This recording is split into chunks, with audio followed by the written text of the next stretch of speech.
Many Chinese tourists are visiting Korea, and as tensions with Japan increase, even more are arriving. In fact, up to 250,000 people are coming to Korea. Today, let's take a closer look at this topic. Let's get right into it. Many people just watch the videos. If I get 1,000 more subscribers, I'll upload a Grandeur Shorts video. Your support is appreciated. It's currently Lunar New Year in China, celebrated from February 15th to 23rd for 9 days. This period sees a huge migration of people, similar to Korea, with many traveling.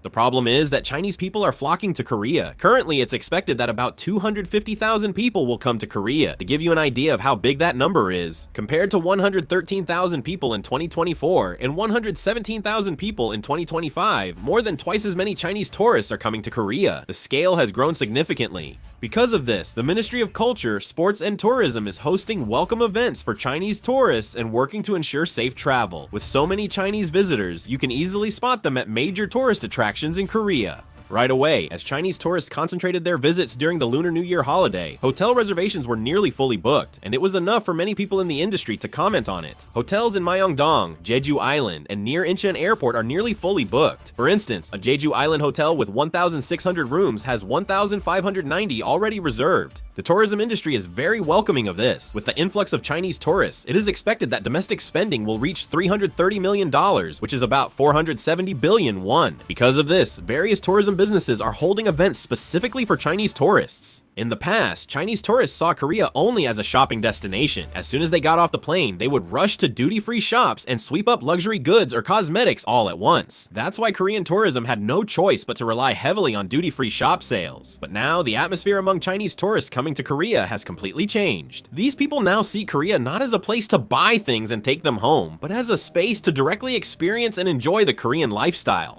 In other words, tourism is shifting from being purchase-centered to experience-centered. The reason this change is significant is because spending is no longer concentrated in just a few industries. Previously, even with more tourists, only duty-free shops or select business areas profited, but now spending benefits all of Korean society. The things Koreans use in their daily lives, the culture Koreans enjoy, the food Koreans eat, these aspects of everyday Korean life have now become tourism products. So, rather than buying something special in Korea, Chinese tourists focus more on enjoying the feeling of living in Korea. They eat at Korean convenience stores, spend time in cafes, and experience Korean fashion trends firsthand. However, unlike the welcoming atmosphere in the tourism industry, there is a strong sentiment among the general public that does not view this favorably. Currently, in Korean society, anti-Chinese sentiment has moved beyond feelings and become a widespread social attitude. In fact, according to a survey by Pew Research, as many as 81% of Koreans have a negative perception of China. This basically means that the majority of the public does not view China favorably.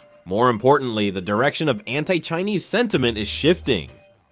Resentment often grew due to political factors such as the Chinese government, Communist Party policies, or diplomatic pressure. People expressed dislike for the government or the Communist Party. But now, resentment is shifting toward individual Chinese people. According to a survey conducted by Jungang Ilbo in 2025, the most common reason people gave for having a negative impression of China was that they found the national character and behavior of Chinese people to be unappealing. That accounted for 58.1%, making it the overwhelming top reason. And the next most common reason was the one-party rule of the Communist Party. Now, rather than political issues, it's the experiences people feel in their daily lives, cultural clashes, and discomfort with certain behaviors that are fueling anti-China sentiment even more. Why is this dangerous? Political resentment can be resolved diplomatically by the government, but resentment toward people is hard to resolve once emotions build up. Over time, it can deepen and become entrenched as social conflict, especially now that the atmosphere has changed. When we hear that many Chinese tourists are coming in, instead of being happy about the increase in tourists, people first react by worrying that something might happen, and there are reasons for these reactions. It's because incidents involving Chinese tourists have repeatedly occurred in recent years.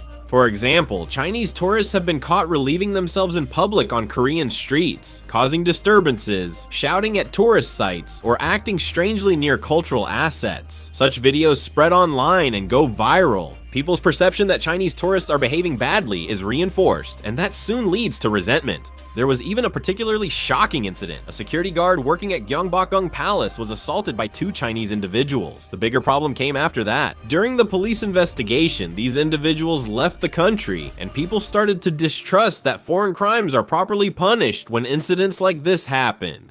It's not just a single assault case, it plants a sense of anxiety throughout Korean society that if a Chinese person causes trouble and runs away, it's hard to catch them. And this anxiety directly turns into resentment toward all Chinese tourists. The reason why so many Chinese people are flocking to Korea is simple. Due to the current intense conflict between Japan and China, Japan, once the top Lunar New Year travel spot, has lost popularity. Japanese Prime Minister Kaichi suggested military action if China invades Taiwan, sparking conflict between Japan and China. In fact, between February 2nd and 8th, the number of flights between Japan and China decreased by 49.2% compared to the previous year. Also, as recently as February 13th, the Japanese government seized a Chinese fishing vessel off the coast of Nagasaki, Kyushu, and arrested a Chinese captain in his 40s. The vessel was illegally operating within Japan's exclusive economic zone, and after being discovered by the Japanese Fisheries Agency, the Chinese fishing boat refused to comply with the stop order and tried to flee, which led to its seizure. This was the first detention of a Chinese fishing vessel since 2022, and the first time the Japanese Fisheries Agency seized a foreign boat. But since this happened amid rising tensions between Japan and China,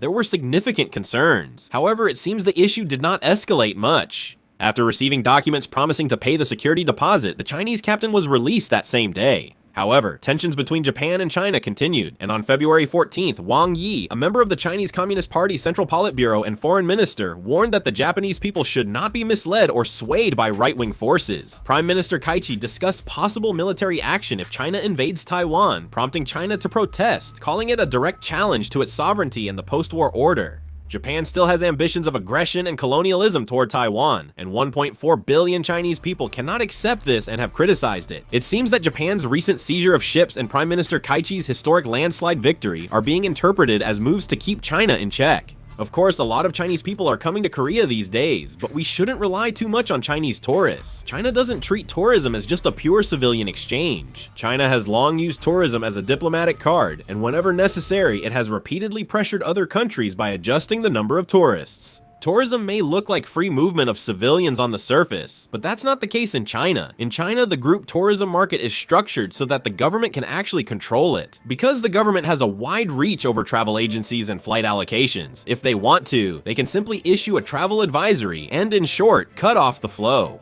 Korea has already experienced this once. When Terminal High Altitude Area Defense was deployed, China didn't officially announce any sanctions against Korea. But in reality, they blocked group tours to Korea and prevented travel agencies from selling Korean packages, putting direct pressure on Korea's tourism industry. Many people still remember how much Korea's duty-free shops, hotels, airlines, and travel businesses were affected at that time. Jeju Island was hit hard due to its heavy reliance on Chinese tourists. The Myeongdong shopping district also suffered as people vanished almost overnight. At that time, Korea realized Chinese tourists are both customers and a political factor. Now, with 250,000 arriving, the tourism industry is thrilled. If Korea starts to structurally depend on this trend, from that moment on, Korea is likely to become sensitive to China's reactions in the tourism sector. If Korea makes decisions that China doesn't like, or if there is a diplomatic conflict, this could become an issue. China can exert pressure just by stopping tourists, without major steps like military force or sanctions. Korea is strong in exports and manufacturing, but tourism directly impacts the local economy and small businesses. When tourists stop visiting, wholesalers and small businesses suffer first, not big corporations. As losses grow, social unrest rises, and the government faces increasing pressure. China knows this structure very well, so looking at the current situation, what's important is that while an influx of tourists may seem like good news now, things could easily go the other way at any time. Today, 250,000 people may be coming in, but tomorrow, if the Chinese government suddenly decides it doesn't like Korea and sends out a message to refrain from traveling to Korea, the number of visitors could plummet. Therefore, I think we need to be very careful in managing our policies.